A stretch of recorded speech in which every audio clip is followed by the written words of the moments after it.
akan membenarkan orang-orang pilihannya yang siang malam berseru kepadanya.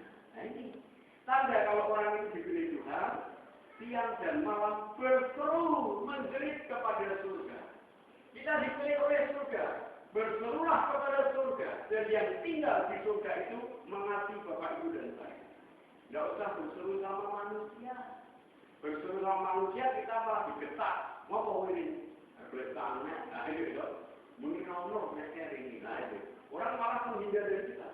Tapi kalau kita berseru kepada Tuhan, Tuhan akan buka hatinya. Mari anak, ya, kesimilah, ya. Matius 11 ayat 29. Marilah kepadaku, hai engkau yang letih lesu dan berbeban berat, aku akan memberi engkau apa? Tuhan minta kita berseru kepada Dia. Aku akan beri kamu keledai. Orang-orang pilihan yang berseru kepada Tuhan siang dan malam. Kenapa kok siang dan malam? Aku kan bukan pendeta. Ini tidak berlaku untuk pendeta, untuk semua orang yang dipilih Tuhan. Yang dipilih Tuhan tidak selalu pendeta. Kita orang biasa pun Tuhan juga bisa pilih. Ya. Kita seorang tukang bangunan pun bisa juga dipilih. Di Jakarta ada seorang tukang bangunan sedang merehab, sedang dandani gereja. Dengar puji-pujian, dengar firman, lalu kemudian si tukang ini bertobat dan menjadi Kristen. Dan hari ini pendeta itu bilang bahwa tukang bangunan itu sekarang punya jemaat 400 orang Pak Ustaz. Wah, luar biasa. Dari tukang bangunan sekarang dia jadi pendeta dan dia punya gereja, ada gereja dan jemaatnya luar biasa 400 jiwa. Padahal cuma seorang tukang bangunan dulunya, kuli bangunan, tapi bisa jadi pendeta, apa tidak luar biasa? Jadi Tuhan memilih tukang bangunan ini untuk jadi pendeta dan punya jemaat yang cukup banyak. Jadi kita harus apa? Berseru kepada Tuhan siang dan malam.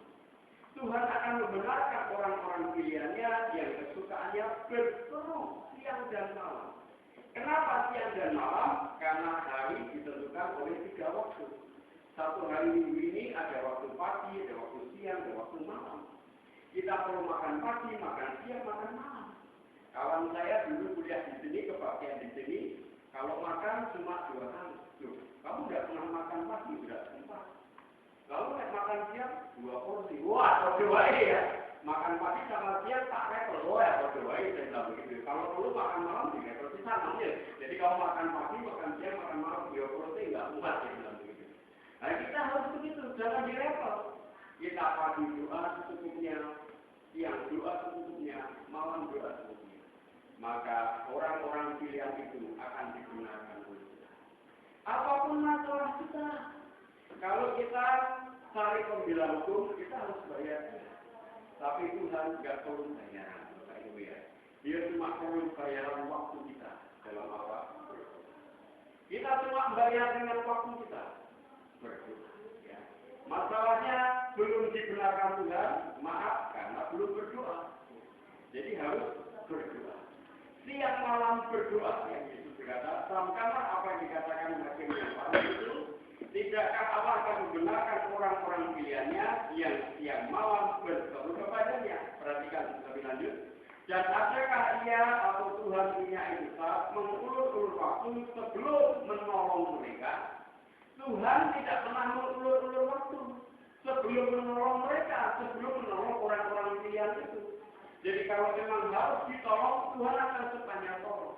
Cuma Tuhan menolong tidak terlalu pagi, tapi juga tidak sampai terlambat. Ya. Jadi kita harus hidup menyesuaikan diri pas dalam waktunya Tuhan. Kalau dalam waktunya Tuhan, semua sangat baik. Tapi kalau dalam waktunya kita bisa salah. Ya. Tuhan tidak akan memberi kalau itu membahayakan kita. Kalau kita punya anak, ya, punya anak umur 12 tahun, badannya sudah tinggi, sehat, luar biasa, SMP kelas 1 mungkin. Lalu dia bisa naik sepeda, lalu dia bisa belajar motor, lalu dia bilang, Mas, aku mau naik motor kalau ke sekolah. Kenapa? Karena sekolahku jauh. Bukankah kamu naik sepeda? Capek. Naik bis kota, capek, antri, bau, dan bisa telat. Jalan kaki lebih capek lagi. Naik taksi, mahal. Aku beli Walaupun orang tuanya bisa membelikan dia motor, tapi orang tua yang sayang anak, dia tidak akan menuruti. 12 tahun kamu naik motor ditangkap polisi nanti. Menyusahkan kamu dan keluarga. Karena apa? Surat izin mengemudi kamu juga belum dapat. Karena belum ada 17 tahun. Ya. Jadi harus apa? Harus ditunda dulu keinginan untuk naik motor sampai umur 17 setelah dapatkan surat izin mengemudi. Tapi kalau orang tua yang tidak mengerti anak, dia disuruh naik motor, dan itu akan menjadi malapetaka buat anak. Ya. Karena umur 12 tahun, mungkin secara fisik dia bisa naik, tapi secara mental dia belum siap menguasai medan dan lain sebagainya. Jadi kita harus waspada. Kita harus bijaksana Bapak Ibu, demikian juga dengan Tuhan. Kalau Tuhan tidak memberi apa yang kita minta, jangan salahkan Tuhan. Karena barangkali kalau apa yang kita minta itu Tuhan kasih, malah itu akan mencelakai. Bapak yang sama tadi berkata, karena istri saya kawin ngomel kamu main loro wae itu, Gus kok omongmu kayak gitu. Enggak boleh ngomong itu kira. Kok kamu jadi ndongake istrimu? Hanya loro lah dia enggak ngomel-ngomel untuk menghargai aku biar tahu rasa. Karena itu bukan dari Tuhan, itu dari istri. Kalau kamu kowe cepatane bojomu, untuk bojomu kok malah ndongake loro. Ya. Enggak boleh, harus bertobat. Jadi nggak boleh ngomong begitu. Nggak boleh minta doa tapi untuk sakit istrinya nggak boleh. Ya, itu nggak tepat. Nggak boleh suami seperti itu. Kalau istri sehat, suami merasa sehat. Kalau suami sehat, istri merasa sehat. Kalau istri sakit, suami merasa ikut sakit. Kalau suami sakit, istri merasa ikut sakit. Kalau anak sehat, suami istri, papa mama senang bahagia ikut sehat. Tapi kalau anak sakit, papa mama ikut merasa sakit juga. Jadi itu tidak betul. Tidak boleh seperti itu. Nah, kalau kita orang-orang pilihan, maka doanya juga harus yang baik dan bermutu. Jangan doa untuk kecelakaan, habis dia membuat saya menderita, habis dia menipu saya, habis dia memfitnah saya, habis dia ini jangan. Kita harus mengusahakan kebahagiaan orang lain. Apalagi keluarga kita. Jadi di sini tidakkah Allah akan membenarkan orang-orang pilihannya yang mau berseru kepada Tuhan? Dan adakah dia mengulur-ulur waktu sebelum apa menolong mereka? Jadi Tuhan kita tidak pernah ulur waktu, Bapak Ibu.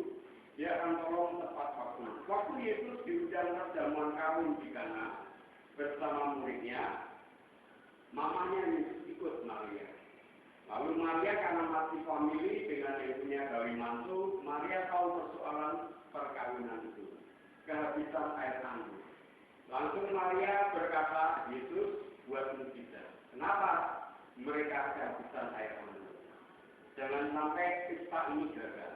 Lalu Yesus bilang, Ibu, waktuku belum sampai. Ya.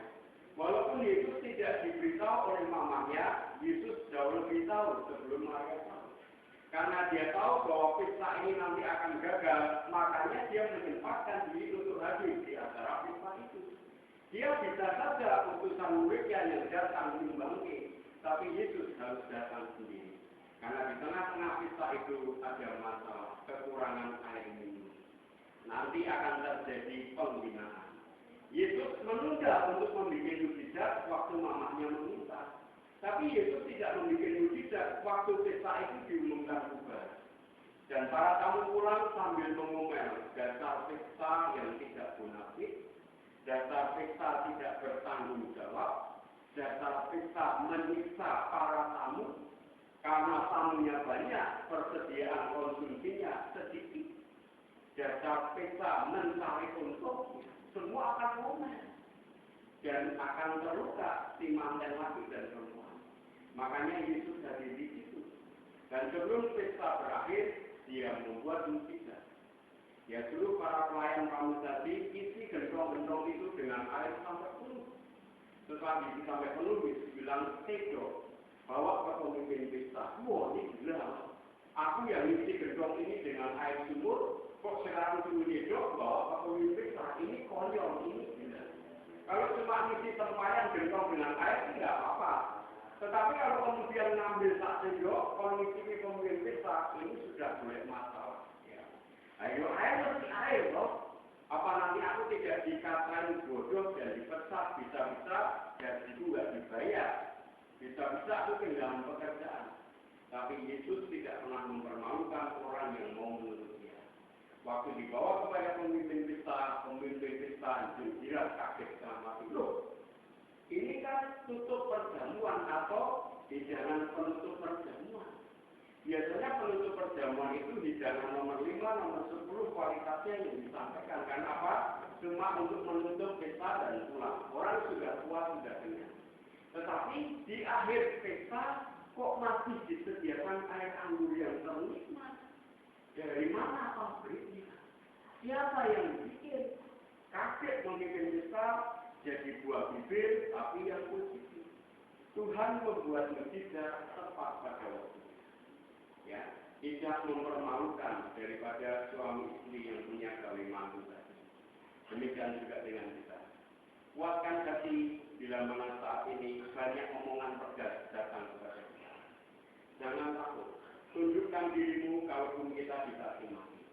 Tapi dicaci maki bukan karena kita sengaja membuat salah. Tapi dicaci maki karena mungkin hari ini kita belum berhasil. Tapi tidak berarti besok kita tetap gagal. Belum tentu. Mulai bangkit, tumbuhkan semangat dan kekuatan. Ingat dalam hati kita yang sedalam-dalamnya pulang dari sini di depan cermin katakan, kamu orang yang dipilih.